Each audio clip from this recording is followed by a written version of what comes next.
Ici Satou. Un de mes collègues m'a dit un jour que seuls les travailleurs les plus incompétents voulaient tenir des réunions en permanence. J'imagine qu'une réunion peut donner l'impression d'avoir travaillé dur, même si rien n'est résolu. Bon retour, Seigneur Kuro. Après avoir quitté le héros, puis produit des potions et des médicaments au manoir du lierre de la cité du labyrinthe pour éviter l'épuisement de mes stocks, je me suis rendu au siège de la compagnie Eshigoya, dans la capitale royale. Pour l'instant, je n'ai fait que préparer les élixirs, car ils sont plus lents à produire. Malgré la nuit noire, la belle directrice blonde Eleuthérina et la charmante Tifalisa aux cheveux argentés étaient encore à pied d'œuvre, ainsi que de nombreux autres membres de l'équipe de direction. La petite Luna, qui chevauchait habituellement un loup de pierre, était en déplacement professionnel avec l'ancien voleur d'ombre, Charururun. Je veux confier une tâche à Pippin. Est-il libre? Oui, nous ne lui avons pas encore confié de mission majeure. Ravi de l'apprendre. Je vais lui confier le soutien du héros de l'Empire des Sagas dans la province de Parion. Sir Hayato le héros? Pas Sir Nanashi? C'est exact. La présence d'un seigneur démon a été confirmée à Parion. Pippin est certainement talentueux, mais je ne le vois pas être d'une grande aide pour vaincre un seigneur démon. Ne vous inquiétez pas, je veux juste qu'il s'occupe d'un assassin qui cible le héros. Je doutais qu'Hayato perde face à un attaquant, mais il aurait pu avoir des ennuis si quelqu'un avait mélangé du poison à sa nourriture dans la cité sainte ou sur le terrain, et ce serait stressant d'être à cran à chaque repas. J'espérais que Pippin pourrait m'aider à gérer la plupart de ses problèmes. Ça me semble être le travail idéal pour lui, alors. Je viendrai le chercher à l'aube. Dites-lui de se tenir prêt. Compris. Cela devrait mettre fin à toute tentative d'empoisonnement de Hayato. Avez-vous quelque chose à signaler? Dame Ryuona, des 8 Shiga, est venue nous rendre visite, mais nous ne sommes pas certains de ses intentions. La prudence de Mademoiselle Manager était probablement superflue. J'imagine qu'elle venait simplement remercier Nanashi l'héroïne de l'avoir soignée avec un élixir après avoir été brûlée par un dragon. Mais même après avoir dit à Eleuthérina de ne pas s'inquiéter, car ce n'était probablement rien d'important, son expression est restée voilée. Peut-être quelque chose s'est-il passé qui l'a mise en colère? Elle et Ryuona avaient des personnalités très différentes, il était donc possible qu'elles se soient heurtées. Je me suis ensuite tournée vers Tifalisa, qui semblait vouloir signaler quelque chose. Des candidats à l'immigration sont arrivés avec des lettres de recommandation de votre part, Seigneur Kuro. Nous les avons envoyés en priorité dans les villages en développement. La plupart des villages terminés sont presque complets, nous avons donc temporairement suspendu les demandes d'immigration. Comme certains candidats étaient des artisans, nous leur avons proposé des emplois à la compagnie d'Eshigoya. Ceux qui n'ont pas pu migrer vers les nouveaux villages vivent actuellement dans des immeubles de la compagnie d'Eshigoya et gagnent leur vie comme journaliers. Y a-t-il encore beaucoup de candidats? Oui, car les conditions sont trop, je veux dire, très généreuses. Il faudra peut-être commencer à tirer au sort. Ça paraît beaucoup, je devrais peut-être accélérer le projet d'envoi d'immigrants dans le comté de Muno. Pour l'instant, il vaut mieux créer une dizaine de villages supplémentaires. Les villages miniers ont également commencé à fonctionner sérieusement. Nous vendons des métaux précieux au royaume et des métaux comme le fer et le plomb aux guildes de commerce, le tout au prix du marché. Nous en avons également un certain stock dans notre entreprise, alors n'hésitez pas à nous contacter si vous en avez besoin. J'ai examiné les registres que Tifalisa m'a remis, satisfait que tout semble aller bien. Seigneur Kuro, nous avons utilisé des actifs excédentaires pour acheter des terrains vagues et des propriétés dans la capitale royale et les villes voisines. Nous envisageons de recruter massivement du personnel pour tous ces sites. J'ai approuvé la demande d'augmentation des effectifs de l'entreprise, à condition que les informations confidentielles du siège social soient réservées aux cadres déjà en poste. J'ai également fait appel à certains de nos meilleurs éléments pour le développement de notre département de défense, dont Sumina de Labyrinth City. La grande sœur Sumina dirigeait la division d'exploration des labyrinthes du site de Selivra de la compagnie Eshigoya, mais elle était visiblement rappelée au siège social dans la capitale royale. Son apprenti et second prenait la relève de la division des labyrinthes. J'aurais probablement dû leur donner accès aux zones que j'avais aménagées pour la formation des sœurs de Karina et de Nana. Nous avons également créé une division vêtements afin d'utiliser les surplus de fils et de tissus produits par la division textile. Êtes-vous d'accord pour embaucher temporairement certaines des couturières que nous sous-traitons? Bien sûr, s'ils sont bons, vous pouvez aussi les embaucher officiellement. Je vous laisse le soin de décider. La division dirigeable a commencé à déployer les petits dirigeables MKI. Le professeur Jahado continue de peaufiner les schémas du moteur Skypower. Nous avons préparé une coque pour son travail. Elle ajouta que le professeur et son assistant, le jeune Aoi, travaillaient toute la nuit sur leurs expériences. Récemment, il avait également commencé à recruter les artisans d'outils magiques, les constructeurs navals et autres artisans que nous avions embauchés dans l'entreprise, tout cela pour améliorer nos dirigeables. Comme j'étais intéressé par le résultat de leur travail, je leur ai donné l'autorisation d'utiliser davantage de ressources et d'équipements si nécessaire. Seigneur Kuro, la division alchimie aimerait également se développer en embauchant Anne et quelques autres personnes de nos succursales. La division gravure doit également embaucher davantage. S'il vous plaît, Seigneur Kuro. Notre division recherche et développement est enfin arrivée au point où nous collectons des idées susceptibles d'être commercialisées. Si possible, nous espérons tester les ventes ici, dans la succursale principale, et passer à la production de masse. Les chefs de service se mirent à me réclamer des rapports et des permissions. J'acceptais presque toutes leurs demandes, ne leur faisant que de rares suggestions pour les guider. Si quelque chose tournait mal, j'étais certain que la directrice Eleuthérina ou la secrétaire Tifalisa y mettraient un terme. Une fois mon travail terminé à la compagnie Eshigoya, je rendis visite à Hikaru, la noctambule, et la rejoignis pour un verre tardif au manoir de la capitale royale. Elle me fit le point sur la situation des pensionnaires de l'orphelinat de Labyrinth City qui logeaient chez elle. Même les enfants qui avaient tenté d'être polis au début étaient maintenant si attachés à Hikaru qu'ils l'appelaient Ika, et Hikaru elle-même souriait beaucoup plus joyeusement qu'avant. Je suppose que j'ai bien fait de lui demander d'être la responsable du dortoir des étudiants visiteurs. Hikaru me donna également les dernières nouvelles de la capitale royale. Toriel, qui avait déclenché la rébellion dans le duché de Vistal, avait été déshérité et il vivait en résidence surveillée à la campagne. En paiement de ses crimes, il avait dû payer de lourdes dépenses de guerre au duc Vistal, et plusieurs de ses droits avaient été transférés au royaume. L'ancien membre des 8 Shiga, Sir Gwen, partirait pour les terres d'Azur avec l'unité d'esclaves criminels violets au milieu du mois suivant. Les 8 Shiga avaient également désigné 2 nouveaux membres, le noble écarlate baronnet Gélil et l'âme du vent, Baoen Ganryu. De toute évidence, le 8e et dernier siège restait vacant, et non celui de Sir Lance Blanche, Kérune comme je l'avais prévu. La prochaine sélection n'aurait pas lieu avant 1 an. Lorsque j'ai parlé à Hikaru du seigneur démon de la province de Parion, elle a voulu venir aider, mais je l'ai dissuadée en lui promettant de la contacter si Ayato n'était pas capable de le faire. Puis je lui ai donné quelques-unes des potions que j'avais préparées ce soir-là, j'ai récupéré Pipine à la compagnie Eshigoya et je suis retourné dans la province de Parion. Le porridge aux prunes, c'est juste. Le truc pour se remettre d'une maladie. Ayato piquait avec appétit dans un grand bol en porcelaine rempli de porridge de riz aux prunes séchées. La veille, en sortant, je lui avais demandé s'il avait envie de quelque chose au petit déjeuner. Il m'avait répondu soit du riz blanc, soit du porridge, que Lulu et moi lui avions préparé. J'étais convaincu que c'était un porridge de premier choix, car je l'avais déjà goûté avec mon équipe pour m'assurer qu'il avait la texture et le taux de sel parfait. Miel a adoré, bien sûr, et même les carnivores Tama et Pochi lui ont donné une excellente note. La pâte de haricots palif et le yaourt, c'est bien, mais en tant que japonais, je dois absolument manger du riz, tu sais? Ayato était visiblement un grand amateur de riz. Je suis sûr qu'il mourrait d'envie de goûter à son pays natal. Cela faisait des années qu'il avait été convoqué dans l'Empire des Sagas. J'ai aussi fait du riz et du maquereau grillé au sel. Tu en veux? Bien sûr que oui. Ayato tendit le bol vide à une servante et prit le plateau que je lui offrais, l'air ravi, cassant un œuf cru dans le riz, selon la tradition japonaise, puis y ajoutant de la sauce soja. Cela provoqua des expressions étranges chez certains spectateurs, comme les servantes et la princesse Marieste, bien qu'elle se soit abstenue de tout commentaire. Il était ravi de mettre de la sauce soja sur les algues que je lui avais fournies. C'était une spécialité secrète du marquisat de Ganika, que j'avais acquise auprès du baron Jidbert avant de quitter la capitale royale. Je le remercierai la prochaine fois que nous nous reverrions. Pendant un moment, les seuls bruits dans la pièce furent le claquement des baguettes et les de Ayato le héros. Merci pour le repas. Ayato serra les mains en signe de reconnaissance, l'air satisfait. Il ne restait dans l'assiette de maquereau que des arêtes blanches, soigneusement nettoyées. Il avait mangé la peau jusqu'au dernier morceau, et même le radis d'écon râpé. J'étais content qu'il ait l'air d'apprécier autant. Au fait, je n'avais encore rien vu qui puisse indiquer que quelqu'un complote pour l'empoisonner. Peut-être que les gens de l'Empire Saga étaient au courant. Même si j'étais simplement paranoïaque, j'ai quand même chargé Pipine de surveiller la situation dans l'ombre, pensant qu'il valait mieux prévenir que guérir. Quand tu veux, je suis content que tu aies aimé. Sur ce, j'ai tendu à Ayato le ujisha, ou thé vert torréfié, que Lulu avait préparé. Une fois que le héros eut bu son thé et pris une courte pause, nous avons discuté de la suite des événements. J'aimerais que tu viennes à la réunion que nous avons cet après-midi, Satou. Une réunion? Oui, tu m'as bien entendu. Les Antres du Mal sont un vaste réseau.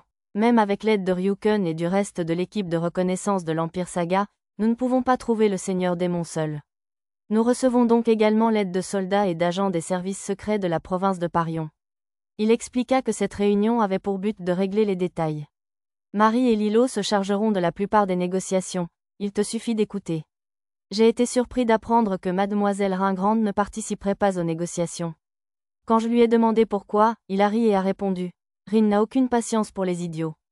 Elle finirait probablement par se battre avec un têtu quelconque. Hayato, tu peux nous laisser les négociations, mais essaie de ne pas dormir pendant la réunion cette fois. Je ne te promets rien. Vraiment. Si tu t'endors, tu vas te priver de riz pendant une semaine. Allez, tout sauf ça. Pas de café, c'est une chose, mais je ne peux pas fonctionner si je ne mange pas de riz au moins une fois par jour. Hayato s'évanouit sous le regard menaçant de la princesse Marieste et promit de ne pas s'endormir pendant la réunion. Je ne pouvais pas le blâmer, cependant. Difficile de ne pas s'endormir pendant une réunion improductive. Et comme je l'ai dit, le 3e corps de prêtres ne peut offrir que 2 petits escadrons. Quoi, le quartier des prêtres est une zone parfaitement sûre.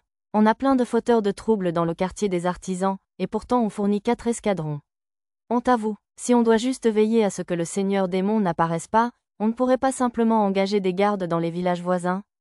Espèce d'idiot, si des soldats de la tempête de sable sortent des antres du mal, les villageois ordinaires n'auront aucune chance. Mieux vaut sacrifier quelques villageois que de perdre des soldats prêtres, non? Comment as-tu pu dire une chose pareille? Sans possibilité de régler les choses au préalable par téléphone ou par email, les réunions dans ce monde étaient un fouillis de disputes de plus en plus vives, s'éloignant toujours plus des sujets principaux. D'ailleurs, les prêtres soldats qui offraient leur aide étaient principalement chargés de surveiller les innombrables entrées des antres du mal. Assez de ces bêtises. Vêtu d'une armure voyante, le chef des chevaliers du temple frappa la table et se leva. C'était un bel homme macho, et comme les autres chevaliers du temple qui avaient protégé notre caravane des soldats de la tempête de sable auparavant, il possédait un haut niveau et de grandes compétences. Le nombre d'escadrons de chaque groupe restera le même que celui dont nous avons discuté précédemment. J'ai déjà la signature de sa grâce. Toute objection supplémentaire doit être soumise au prêtre principal de la cathédrale. Sous son regard intense, les capitaines des escadrons de prêtres soldats se redressèrent sur leurs chaises et pâlirent. Allons, héros. Le capitaine des chevaliers du temple tourna ensuite son regard sévère vers Hayato. Nous, de la province de Parion, offrons 1 millier de soldats pour soutenir votre cause, sans parler des innombrables provisions que nous offrent nos fidèles partisans. Malgré vos nombreuses exigences, vous nous demandez de vous aider à débusquer la vermine et à monter la garde comme des épouvantails? Votre Excellence Mokiris, si vous me le permettez.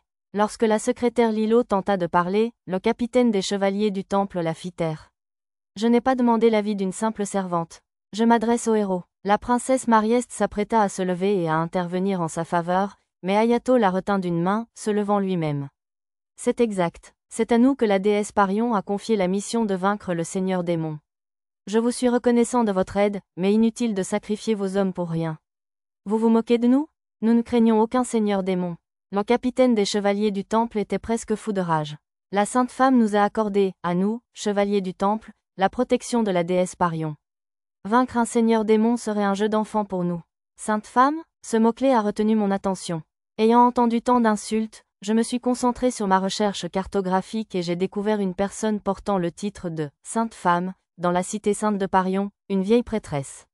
L'expression « Sainte Femme » évoquait toujours une belle jeune fille comme Sarah du temple de Tenion, mais dans ce monde, ce titre semblait généralement réservé à une vieille dame comme la grande prêtresse du temple de Tenion. Pourtant, je supposais qu'elle le méritait amplement. HMPH. Des paroles saugrenues pour un dragon de papier qui ne connaît guère plus que l'escrime.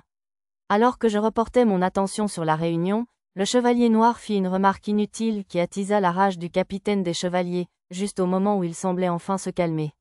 Un chevalier rustre qui ne porte qu'une armure noire inoxydable n'a pas le droit de parler. Cette armure en acier noir est fabriquée avec la technologie de pointe de l'Empire Saga. Comment oses-tu la comparer à du fer inoxydable ordinaire? Le chevalier noir mordit à l'hameçon tout aussi promptement. De toute évidence, cet homme avait un caractère irascible. D'ailleurs, même si je n'avais pas vraiment compris de quoi il parlait à l'époque, mademoiselle Ringrande m'expliqua plus tard que les chevaliers pauvres, incapables d'entretenir correctement leur armure de fer, l'enduisaient d'une substance anti-rouille noire.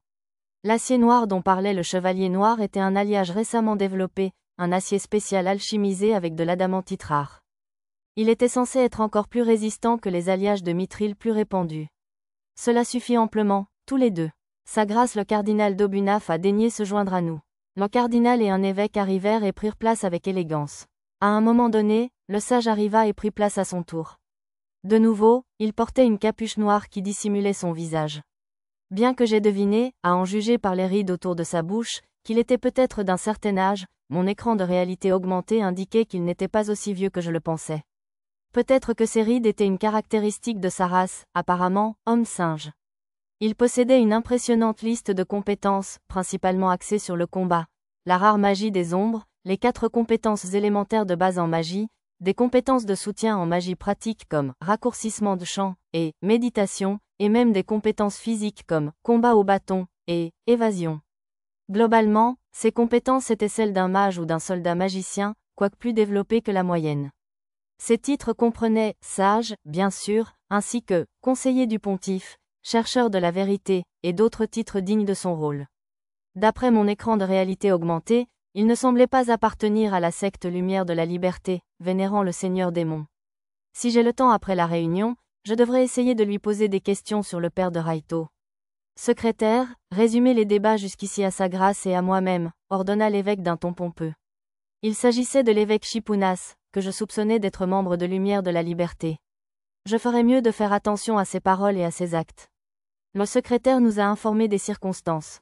Héros, la province de Parion souhaite que vous autorisiez 6 membres d'élite de nos chevaliers du Temple à participer à la défaite du Seigneur Démon. Cardinal, envoyer mourir en vain les plus précieux défenseurs de la province serait. Pas en vain, mon garçon. La plus haute directive de notre province est de combattre les seigneurs démons et de préserver la paix mondiale. Le cardinal interrompit Ayato. Un seigneur démon est apparu sur les terres nommé en l'honneur de la grande déesse Parion. Si nos saints chevaliers du Temple s'abstenaient de participer, ce serait un discrédit pour notre honneur. Bon, je comprends ce que veut dire le cardinal, mais ce n'est pas lui dont la vie sera en jeu. Mais, aucun de nos chevaliers du Temple ne ferait passer sa vie avant la réputation de la province. Et encore moins renoncerait à la croisade contre le Seigneur Démon. Cette fois, ce fut le capitaine des chevaliers du Temple qui interrompit les protestations du héros. Bien qu'il fût libre de se porter volontaire, l'idée que certains de ces chevaliers du Temple puissent être contraints de participer à cette dangereuse bataille ne me plaisait pas. Notre meilleur chevalier, Sir Metzalt, a été honoré du Bloodgand de l'épée sacrée. Il ne vous en empêchera sûrement pas, Sir Héros. Le cardinal lança un regard hautain à Ayato. Votre grâce, je crois sincèrement que notre grand sage a raison. Ne devrions-nous pas au moins laisser Sir Metzalt, le porteur de l'épée sacrée, protéger le pontife? La suggestion, en apparence modérée, de l'évêque me parut étrange, considérant qu'il pouvait être membre du culte du Seigneur Démon. La protection du pontife n'était-elle qu'un prétexte pour empêcher le porteur de l'épée sacrée, qui semblait le plus efficace contre le Seigneur Démon après le héros, de se joindre à la mêlée? Ne soyez pas stupide, un porteur d'épée sacrée devrait être en première ligne contre le Seigneur Démon. Si nous devions laisser quelqu'un derrière nous, il serait plus logique que le capitaine Mokiris reste auprès du pontife, car il excelle en défense et en protection. Votre grâce, une veine se contracta au front du capitaine des chevaliers du Temple aux paroles du cardinal. Oui, je sais, nous ne serions jamais assez stupides pour vous abandonner. Si nous devons combattre, nous devons déployer toutes nos forces sur le champ de bataille immédiatement. Vous comprenez sûrement que diviser nos forces en petites vagues entraînerait bien plus de pertes, n'est-ce pas, Sir Héros? Le cardinal semblait être à la fois un chef religieux et un stratège. Je le répète, la province de Parion souhaite envoyer 6 de nos chevaliers du Temple au combat contre le Seigneur Démon. Sur ces mots, le cardinal fusilla le héros du regard. La princesse Marieste lui chuchota quelque chose à l'oreille, et Ayato hocha gravement la tête. D'accord, nous acceptons, excellent. Nous ferons ensuite en sorte que les prêtres guérisseurs que vous avez demandés soient envoyés aux bases communes, accompagnés de leur propre garde. Le cardinal afficha un sourire satisfait. En s'asseyant, ma capacité à lire sur les lèvres me fit comprendre qu'il murmura « Ce sera parfait pour nous débarrasser de la faction adverse ». Utiliser une telle situation à l'avantage de sa faction ressemblait davantage à un politicien qu'à un saint homme. L'évêque, quant à lui, paraissait mécontent. Remarquant mon regard, il s'éclaircit délibérément la gorge et adopta une expression plus neutre.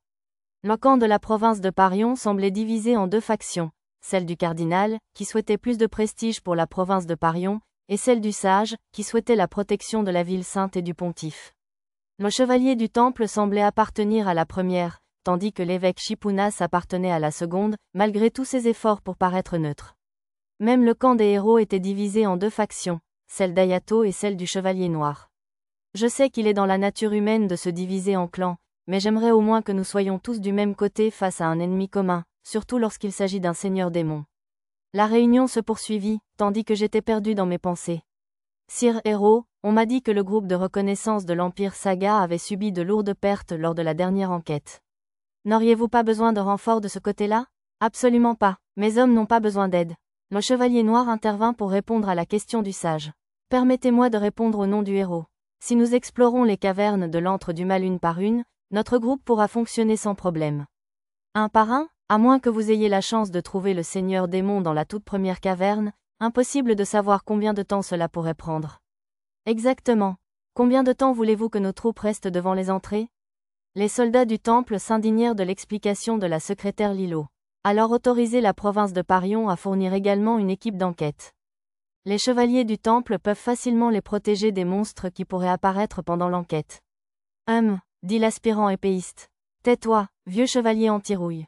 Le chevalier noir et le capitaine des chevaliers du temple recommencèrent à se chamailler. Même le sage et Marieste ne parvinrent pas à les calmer. Finalement, ce furent les cris indignés du cardinal qui mirent fin non seulement à leur dispute, mais à toute la réunion. Dans ces circonstances, je ne pouvais pas vraiment prendre le sage à part pour des affaires sans rapport. Je décidai d'attendre une autre occasion. Finalement, Lilo, la secrétaire, fut envoyée courir partout pour coordonner et peaufiner les plans, jusqu'à ce qu'il soit finalement décidé de former 2 autres groupes d'éclaireurs, composés de l'escouade d'éclaireurs recommandée par le cardinal, des « hommes à tout faire » du sage, qui étaient en réalité ses espions, et de quelques explorateurs qui exploraient les grottes pour gagner leur vie. Lorsque je me demandais à voix haute pourquoi il ne confiait pas tout à Lilo dès le départ, Ringrande répondit que cela prendrait trop de temps. Le plan finalement retenu était le suivant. 1. Placer des soldats du temple à toutes les entrées de l'antre du mal pour assurer la surveillance. 2. Envoyer des équipes de recherche dans 3 des 5 plus grands sites, probablement ceux de l'antre du mal. 3. Le groupe du héros RE accent aigu explore les zones où il a déjà aperçu le seigneur démon. 4. Une fois le seigneur démon retrouvé, prévenez le héros, le chevalier noir et le capitaine des chevaliers du temple, qui collaboreront pour le vaincre. Satou, toi et ton groupe venez avec nous. Si tu penses pouvoir te débrouiller seul, nous pouvons diviser les zones de l'antre du mal et mener les recherches de cette façon. J'ai hoché la tête en entendant les paroles de la princesse Marieste. Et si vous trouvez le seigneur démon, n'essayez pas de le combattre sans nous. Ah, vous savez que je ne ferai rien d'aussi imprudent. J'ai ri de la blague de mademoiselle Ringrande. Si seulement tout le monde pouvait être aussi humble que toi, Satou. Je parie que Ryuken tenterait de s'en charger. Ce capitaine des chevaliers du temple me semblait risqué aussi. Oui, Harry l'archer, Rusu et les autres secouèrent la tête. Ces gens-là se fichaient éperdument de la vie de leurs subordonnés s'ils y trouvaient leur compte, tu sais? Ils signaleraient au moins leur apparition en premier. Oui, espérons-le. Il faudra être prêt à invoquer le Jules Verne et à accourir à tout moment au cas où nous recevrions un rapport. La prêtresse Loleia eut un sourire sombre. Je veux être sûre de sauver les subordonnés de ces idiots, même si ces idiots peuvent mourir, je m'en fiche. Je ne savais pas exactement quelle était la force de ce seigneur démon, mais il devait être plus fort qu'un démon majeur ou un dragon mineur. Si un groupe avait tenté de l'affronter sans héros, il aurait très bien pu être anéanti. Mon meilleur pari était de vérifier à l'avance les zones du repère du mal que ces groupes exploraient pour voir si le seigneur démon était là afin que je puisse venir en courant en tant que Nanashi le héros, si cela arrivait.